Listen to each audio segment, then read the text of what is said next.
안녕하세요. 책 읽어주는 캘리그라퍼입니다. 오늘 소개해드릴 책은 북퀘이크에서 출판된 서보경 작가님의 사는 게 참 내 맘 같지 않네입니다.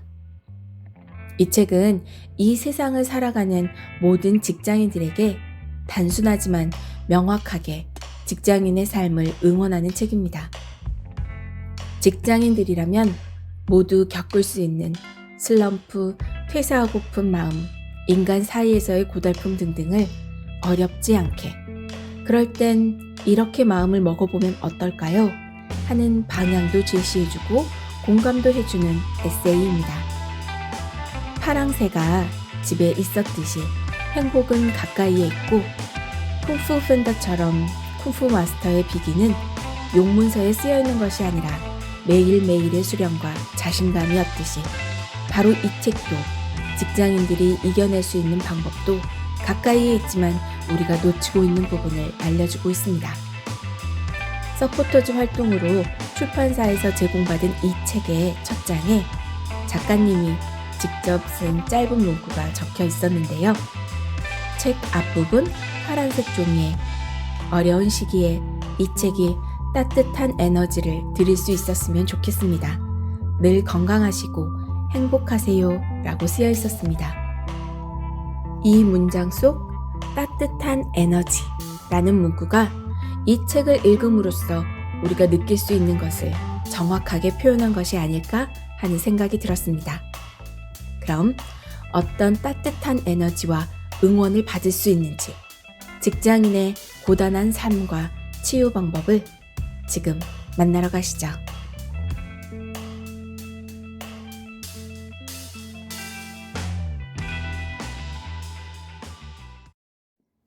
사는 게 참 내 맘 같지 않네.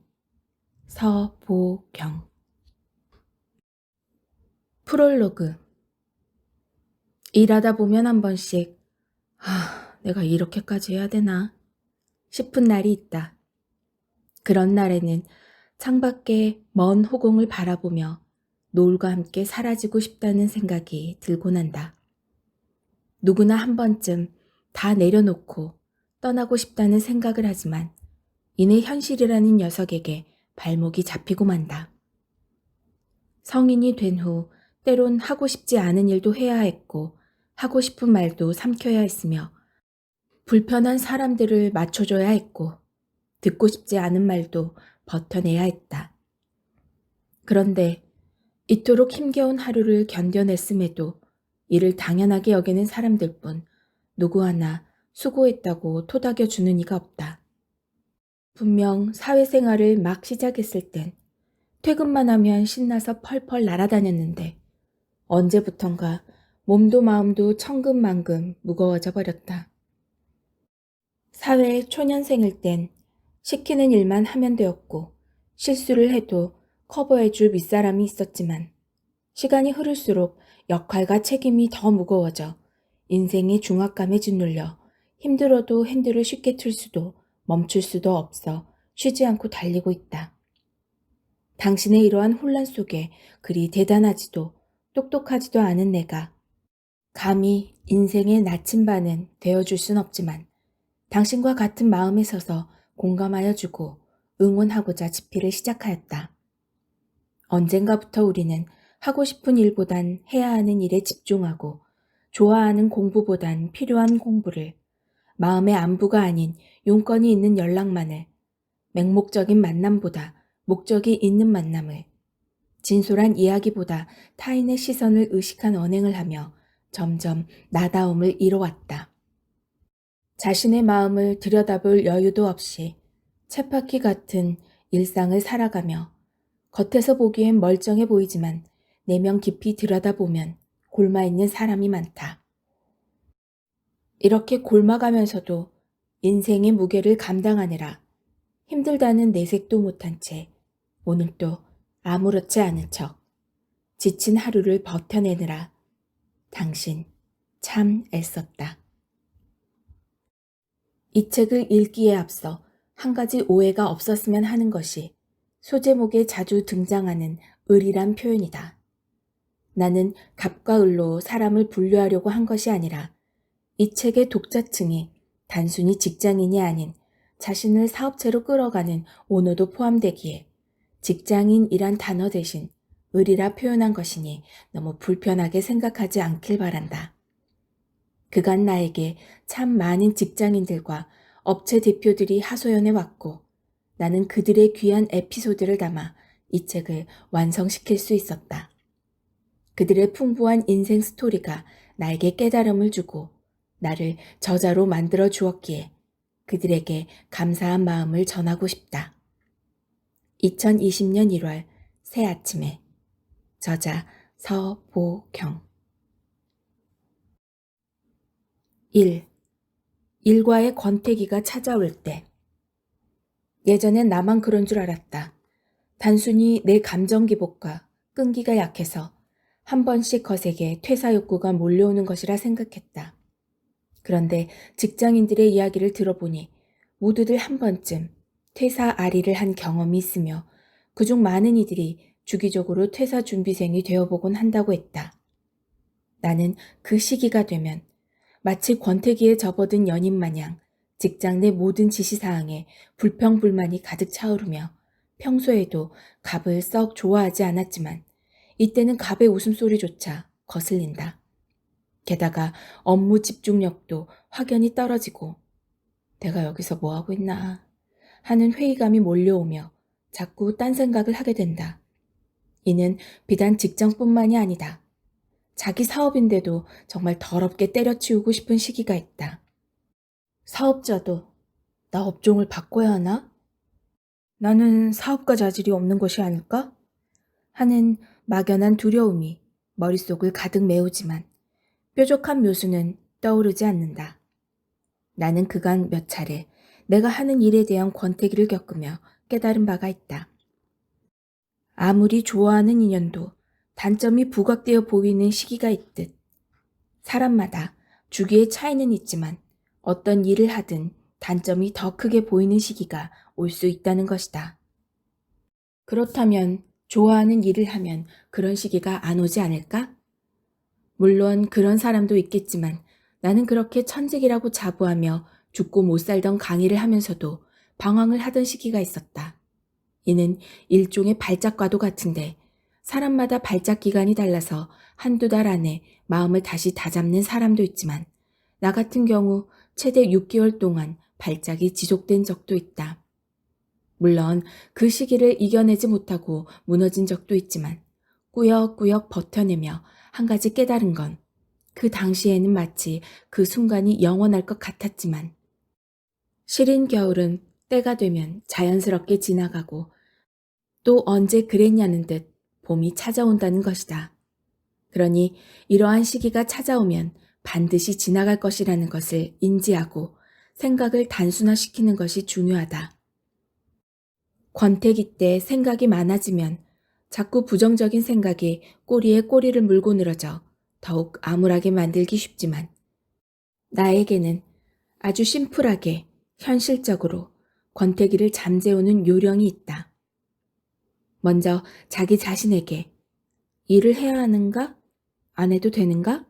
라고 질문을 던져보아라. 그럼 여러 가지 답변들이 나올 것이다. 당장 일을 안 하는 것보다는 일을 하는 것이 나으니까.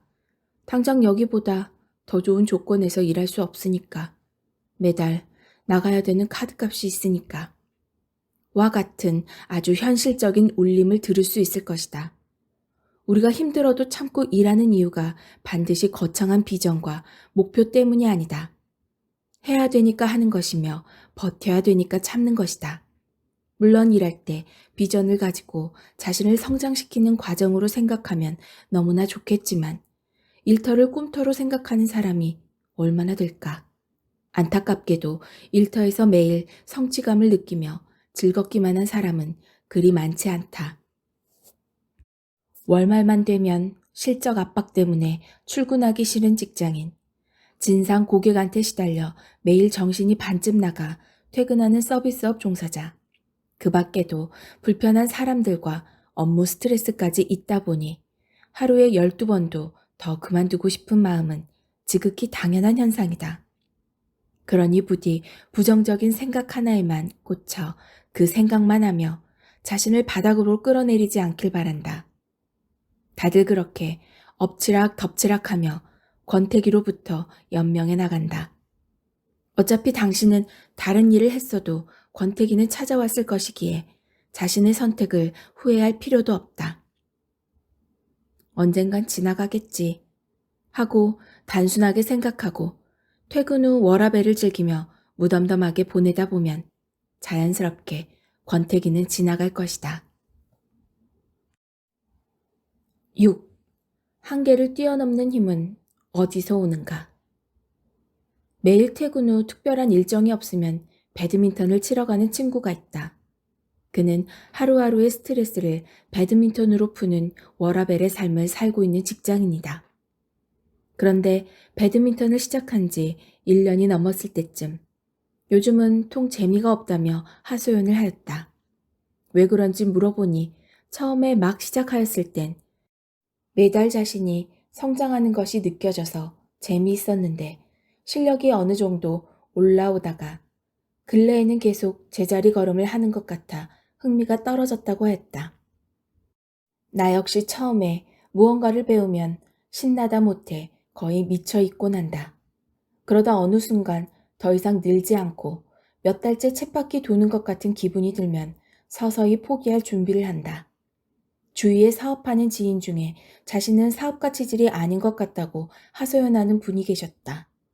이미 대박을 경험하신 분이 그렇게 말씀하시니 의아해서 이유를 여쭤보았다. 내막을 들어보니 근래 계속 침체기를 겪어 여기서 말하는 침체기란 큰 적자를 이야기하는 것이 아니라 예전처럼 흑자폭이 크지 않다는 것이다. 의욕이 떨어져 자신의 자질을 자꾸 의심하게 된다는 것이다. 누구나 한 번쯤 이렇게 쉬지 않고 달려왔는데 왜 내가 아직도 여기에 있는 거지? 나 요즘 왜 이렇게 안 되지? 이 길이 내 길이 아닌가? 하는 회의감이 몰려올 때가 있을 것이다. 특히 죽어라 노력해도 목표치 근처는커녕 여전히 시작점에서 맴돌고 있는 것 같이 느껴지면 힘이 빠질 수밖에 없다.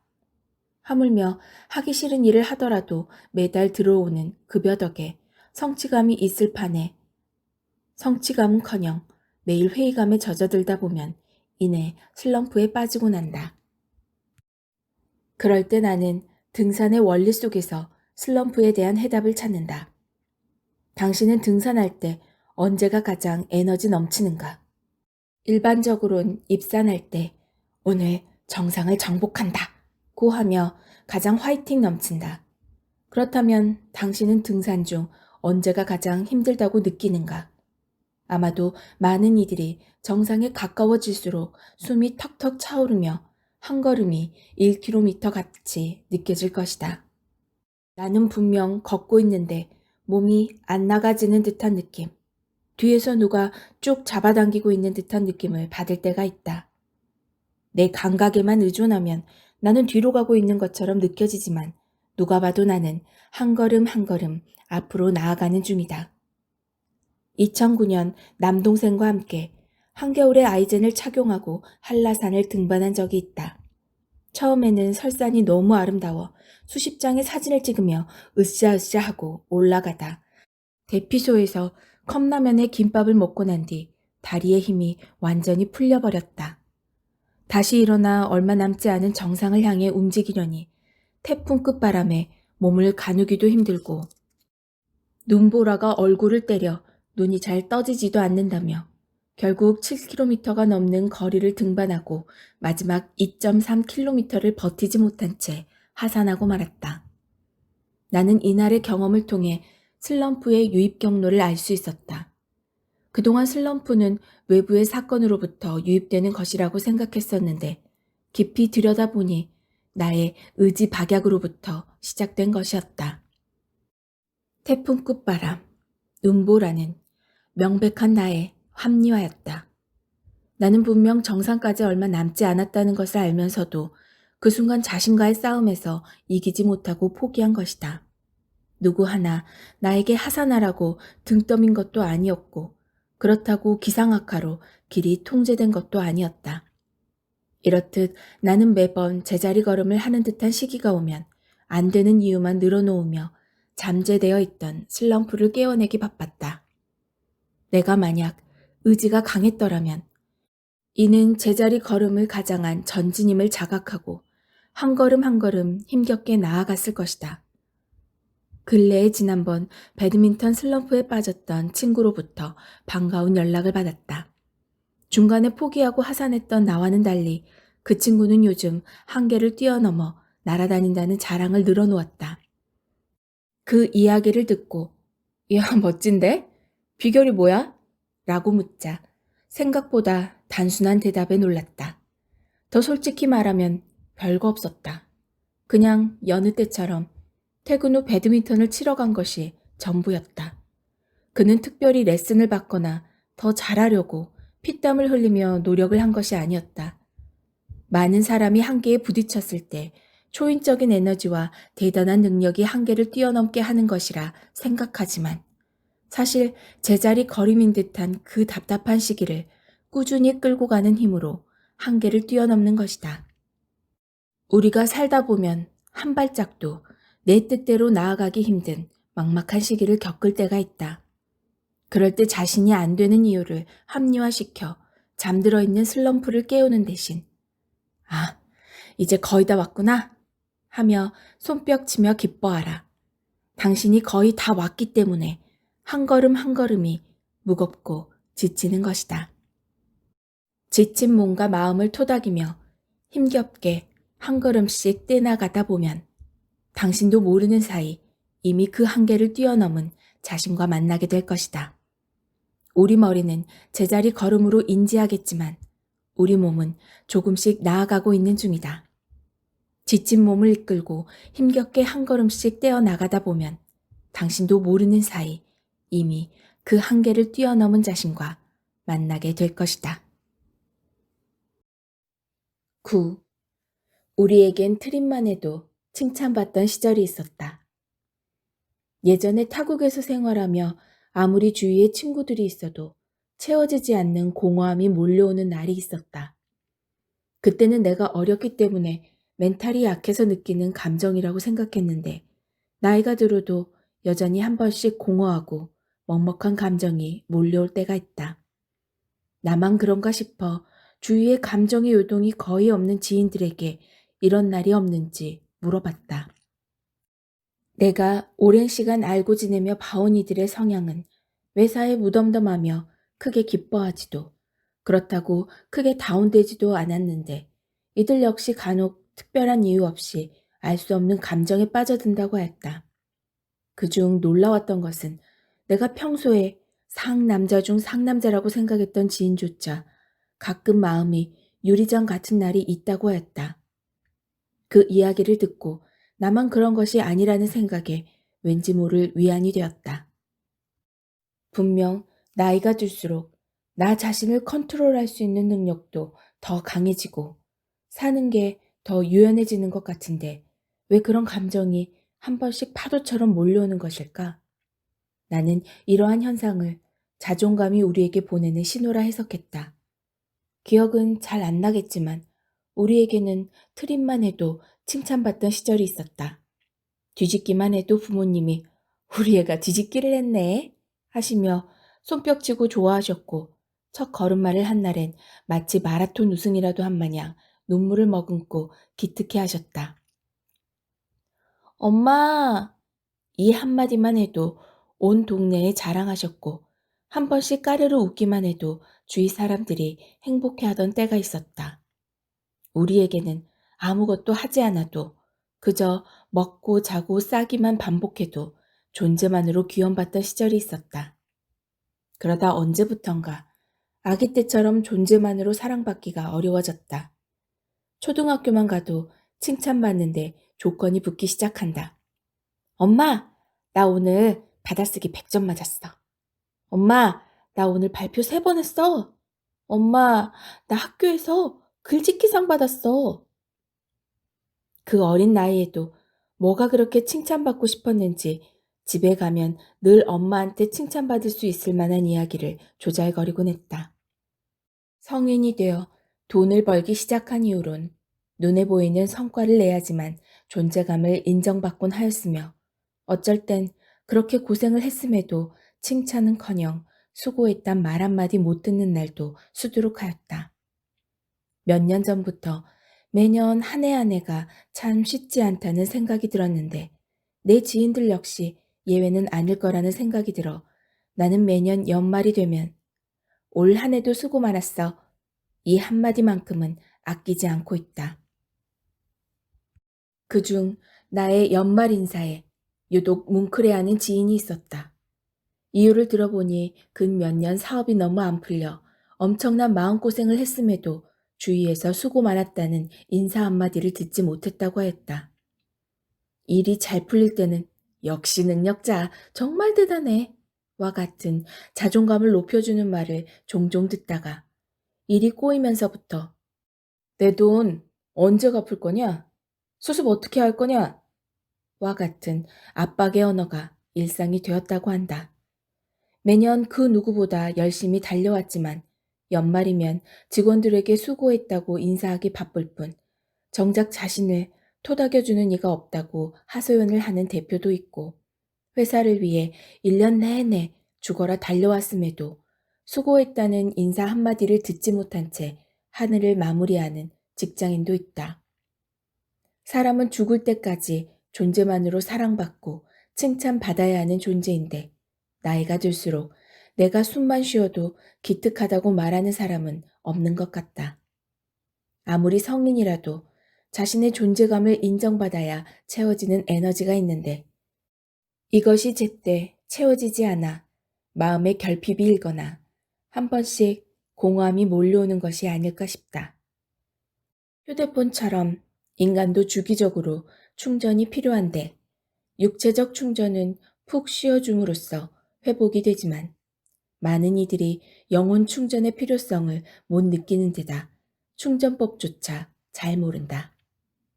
누군가로부터 잘하고 있어. 너는 숨만 쉬어도 소중해. 오늘도 정말 수고 많았어. 애썼어. 다 내 덕이야. 정말 고마워. 등의 말을 자주 들어주면 영혼 충전이 되겠지만 이런 말들은 내가 타인에게 먼저 하기도 어려울 뿐더러 타인에게서 듣기는 더욱더 힘들다. 그렇다고 누군가에게 나 영혼 충전이 필요하니 자존감을 높이는 말을 해줘 라고 말할 수도 없는 노릇이다. 그럴 땐 두 가지 방법이 있다. 오늘부터 주위 사람들에게 그들의 자존감을 높여주는 언어를 자주 해주는 것이다. 팀장님, 정말 수고하셨습니다. 이렇게 가는 말이 고우면 보통은 그래, 너도 수고했다. 또는 고마워. 와 같이 오는 말도 곱게 되어 있다. 물론 상대방이 당장은 어색해서 오는 말이 곱지 않더라도 점점 당신의 언어를 옮아갈 테니 손해본다고 생각하지 말고 자주 표현해주자. 그리고 매일 밤 취침 전 자신에게 오늘 하루도 수고 많았다. 애썼어. 하고 자기 자신을 토닥여주며 영혼을 충전해주는 일도 잊지 않길 바란다. 꼭 큰돈을 벌지 않아도 엄청난 결과를 내지 않아도 이 긴 하루를 버텨낸 것만으로도 자신을 기특해 하기 충분하다. 당신은 숨만 쉬어도 소중한 사람이다. 11. 진짜 이상한 사람을 만났을 때 근래의 연애 상담 프로그램에서 한 사연이 소개되었다. 여자친구가 자주 아프다는 사연이었는데 링거 맞는 사진도 자주 보내고 어느 날은 다리를 다쳤다며 주먹만한 멍이 든 사진, 도둑이 들었다는 연락, 누가 문을 두드려 무섭다는 메시지, 아파서 살이 급속도로 빠졌다는 체중계 인증샷까지 매번 사연자는 깜짝 놀라 한 걸음에 달려갈 수밖에 없는 상황이었다고 했다. 그런데 알고 보니 이 모든 상황은 여자친구의 거짓말이었다. 온라인에서 링거 맞는 사진을 퍼와서 보낸 것이었고 누군가 밖에서 문을 두드리는 것도 자신의 자작극이었으며 다리 다쳤다고 멍든 사진을 보내온 날도 찾아가 보니 다리가 멀쩡했다고 한다. 이해할 수 없는 그녀의 행동에 전 패널은 술렁거렸다. 그 사연만 보면 그녀는 진짜 이상한 여자였다. 이상한 정도가 아니라 소름 돋는 쪽에 가깝지만 나는 순간 이런 생각이 들었다. 무슨 이유가 있지 않을까? 알고 보니 남자친구가 너무 바빠서 자신이 아프다고 하거나 극단적인 상황이라고 해야만 관심을 가져주고 자신을 찾아와 준다는 내막이 있었다. 그 사연을 듣고 방법은 잘못되었지만 그렇게까지 해야만 상대방의 애정을 확인할 수 있다는 것이 안쓰럽기도 했다. 이처럼 살면서 정말 이해할 수 없는 행동을 하는 사람들을 만났을 때 뚜껑을 열어보면 제각각의 사연이 가득하다. 예전에 지하철을 못 타는 동료가 있었다. 결국 지하철을 못 타겠다는 사유로 퇴사하였고 나는 이 이야기만 들었을 땐 이게 퇴사 사유가 된다고? 그럼 앞으로 사회생활 어떻게 하려고 하지? 하며 정말 이상하다고 생각했다. 뒤늦게 알게 된 사실이지만 그녀는 예전에 지하철에서 호흡곤란으로 쓰러진 적이 있는데 그 뒤로 지하철을 타면 당시에 공포감이 몰려와 숨이 턱턱 막히는 트라우마에 시달리고 있다고 했다. 그제야 그간 그녀가 겪었을 공포와 두려움이 이해되었고 그녀를 이상하게 생각했던 것이 미안해졌다. 연인에게 지나칠 정도로 집착하는 사람들을 보면 어릴 적 부모님의 사랑을 충분히 받지 못하였거나 지난 인연으로부터 배신의 상처가 있는 사람이 많았다. 그동안 당신이 이해할 수 없었던 그 이상한 사람의 언행에는 어쩌면 당신이 생각지 못한 가슴 아픈 사연이 담겨 있을 수도 있다. 예전에 거래처에서 나한테 속고만 살았어요? 라고 물어본 적이 있는데 나는 네, 그러니 계약서 씁시다. 라고 이야기한 기억이 있다. 나는 사람을 잘 안 믿는 편인데 더 정확하게 말하면 믿지 않는 게 아니라 믿지 못하게 된 것 같다. 갑자기 말을 바꾸는 고객사, 문제가 생기면 직원에게 책임을 뒤집어 씌우는 상사, 결제할 때 되니 연락이 두절되는 협력업체 등 믿었던 사람들로부터 여러 차례 뒤통수 맞고 난 뒤로 나는 자연스럽게 자기 방어가 몸에 밴 것 같다. 만약 당신 주위에 아무도 믿지 않는 사람이 있다면 이는 단순히 어제 오늘 일이 아닌 당신이 미처 가늠할 수도 없는 오래전 사건들과 이어져 있을 가능성이 높다. 그들이라고 태어날 때부터 사람을 믿지 못했겠는가? 사람의 언행은 과거의 산물이다. 과거의 삶이 현재와 얽히고 설켜 사람의 생각을 지배하고 그 생각이 언행으로 이어진 것이다. 그러니 당신 주위에 정말 이해할 수 없는 언행을 하는 사람이 있다면 내가 모르는 어떤 사유가 있겠구나 하고 넘겨주길 바란다. 그렇다고 당신이 굳이 상대방을 이해하려고 애쓰라는 이야기는 아니다. 함께 사는 가족도 이해가 안 되는 날이 수두룩한데 수십 년간 각자의 삶을 살아온 타인이 이해되겠는가? 당신이 타인의 삶으로 들어가 살아보지 않는 이상 타인을 온전히 이해하는 것은 불가능하다. 사람은 이해하는 대상이 아니라 있는 그러려니 하며 받아들이는 대상이다. 당신도 누군가의 눈엔 이상한 사람일 수 있다.